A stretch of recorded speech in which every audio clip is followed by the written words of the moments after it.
O que eu gostaria de comentar é o seguinte, o Dias Gomes deu um grande depoimento no Museu da Imagem do Som, que ele conta a trajetória, porque ele foi esse autor que fez Roque Santeiro, que fez novela sobre bicheiros, ele realmente, o Bem Amado... E que veio do teatro. Exatamente, ele era muito censurado no teatro, né? Mas ele falou que na época dele, na máquina de escrever, ele escrevia a novela das 10 e a Janete Claire escrevia as novelas das 8. Máquina de escrever, manual, sem ajudante, sem pesquisador, sem nada, e fazia um grande sucesso. Mas o que ele fala nesse depoimento é que a novela foi muito criativa nos anos 70, um pouco dos anos 80, e depois ela começou a fazer só fórmulas. Então tem fórmulas para você fazer novela, tem fórmulas para um determinado público, para uma faixa etária, para o sexo feminino, masculino, ou enfim. Então a novela está muito engessada. Então, o João Emanuel Carneiro, por exemplo, ele fez uma coisa nova, que foi na Favorita, que ele ficou brincando com o público para testar o público quem que era a vilã da história. Isso já é uma coisa inteligente. Uma metanovela. Uma metanovela. Então, ele estimulou que as pessoas pensassem. Ele foi mudando, ele foi mudando. Então, eu acho que essas experiências são úteis para você trabalhar com uma dramaturgia, mas usando a inteligência também. Mauro, claro. E você acha que essas novidades podem colar? Sim, tanto que, como a Rose bem comentou aqui, a Favorita ela foi uma novela inovadora nesse sentido de dramaturgia. E isso é fundamental porque acaba que traz um arejamento ao gênero, uma renovação em determinado aspecto, seja o personagem, uma situação, ou eventualmente um cenário, como foi inclusive o macaco da novela Caras e Bocas.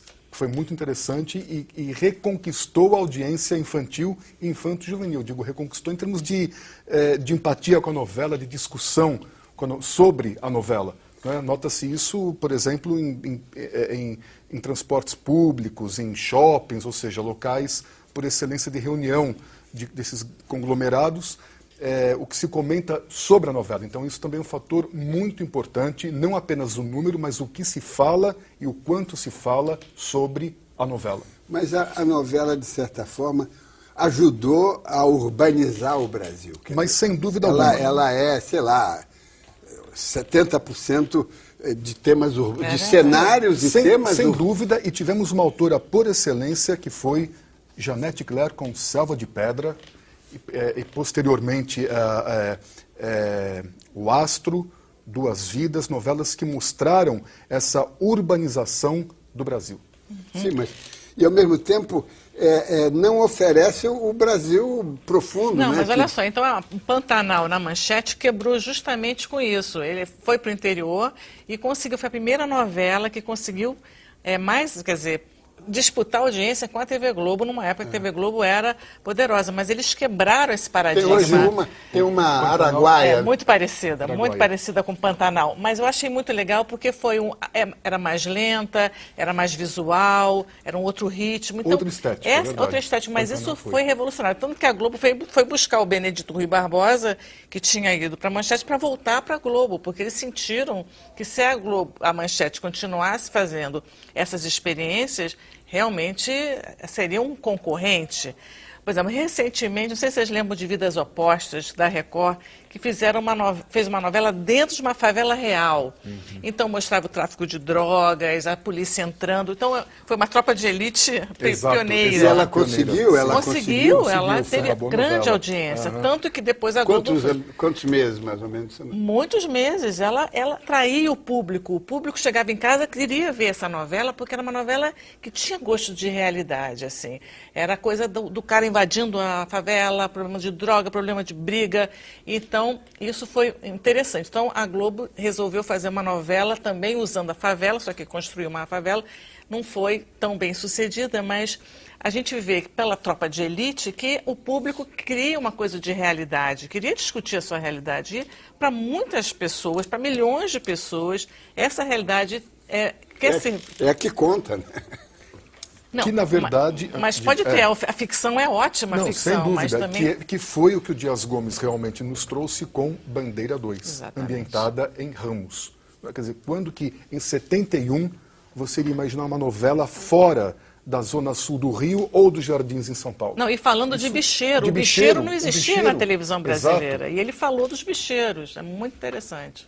Quer dizer, nós temos aí pela frente um caminho novo, não é, que realmente poderia transformar esse veículo de sucesso, não é, numa coisa mais atuante, mais, eu chamaria mais positiva, porque eu vejo a telenovela como um certo refreador, não é? As pessoas assistem para baixar a bola, não é? E quando ela poderia ser também um estimulante, né? Um mas provocador. ela estimula. Não, sim, eventualmente, sim. alguns momentos, mas não é um grande lugar de debate. Isso aí é uma coisa eventual, quer dizer, um ou outro capítulo, mas você não vê, por exemplo, como outras novelas, que você realmente discutia em todos os lugares certos assuntos. Eu acho que realmente há uma diluição. Realmente tem outras temáticas, outras coisas sendo discutidas. Eu acho que Tropa de Elite 2, por exemplo, foi uma coisa que atingiu 10 milhões de pessoas, quer dizer, todo mundo estava discutindo o filme, e é uma maior audiência do cinema brasileiro. Não, e tem um outro dado que é extremamente interessante, que eu observo como observador da imprensa, que é o seguinte: a novela transformou-se em ingrediente da mídia impressa, não apenas como crítica, né? Mas assim, aos domingos, os grandes jornais brasileiros, todos têm uma chamada sobre novela, coisa que isso não existia não, antes. E antigamente a televisão estava restrita a alguns colunistas, como Arthur da Távila, por exemplo. Hoje está em todos os colunistas sociais, políticos. Mas sempre falando bem, né? Eventualmente, mas eu acho que não, nem sempre. Eu acho que ela se espalhou, que essa coisa da celebridade, que pode ser uma praga, eu acho que no fundo é um pouco de praga, assim, mas a televisão ela invadiu as outras editorias do jornal. Não é possível ter preconceito. Agora, essa alimentação de celebridade, que eu acho... Eu tenho críticas em relação a isso, porque grandes atores como Fernanda Montenegro, Tony Ramos, eles são pessoas totalmente simples, totalmente centradas no trabalho deles, profissionais, e tem um grande número de jovens que não são grandes atores, mas que são celebridades por conta dessa aparição na novela. E dos papéis que desempenham, né? Porque às vezes, é complexo. Essa sociedade midiática é muito às vezes o papel passa a formatar, o ator, o intérprete. Agora, por outro lado, também não vejo a novela como um gênero em que obrigatoriamente tenha que mobilizar a opinião pública ou educar. Não, eu acho que o princípio é entreter, é distrair, e é trazer um prazer sensorial ao público, como eram os folhetins. Quando Émile de Girardin promoveu seu primeiro folhetim em 1836, na França, o seu objetivo também era este. Bom, ele era um grande jornalista. Exato. Ele inventou, Inventou. Na verdade, ele pode ser o pai, aliás, pode ser não, é o pai desta ficção seriada.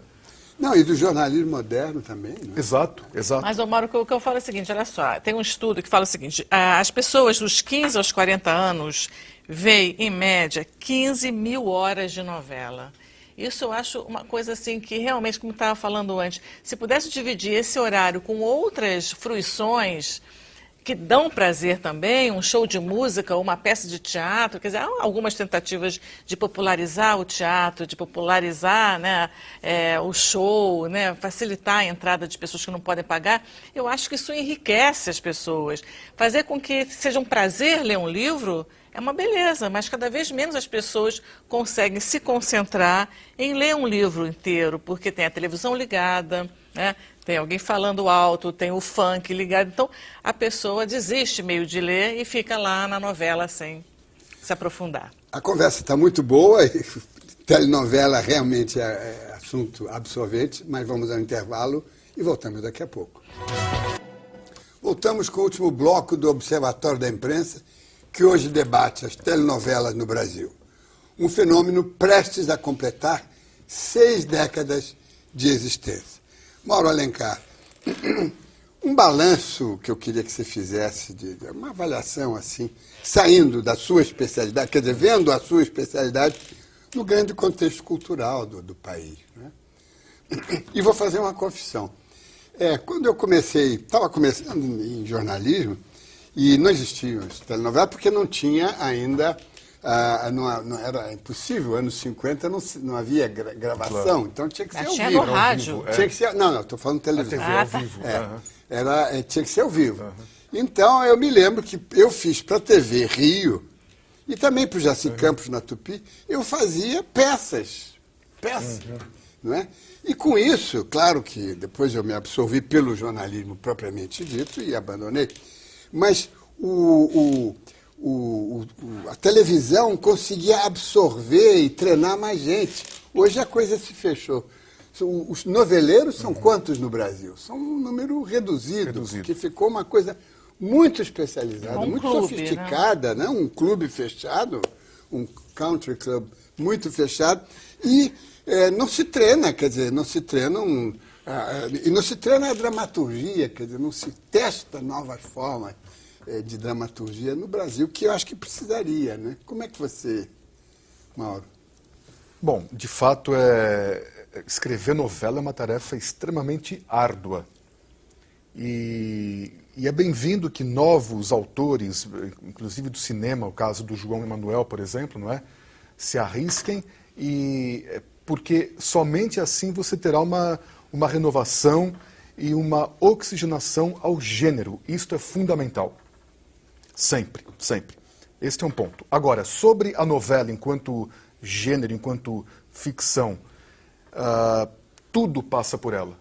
Sem dúvida alguma, eu viajo muito em congresso, em palestra, ou seja, vocês sabem disso. E sempre eu escuto esse comentário, Diniz.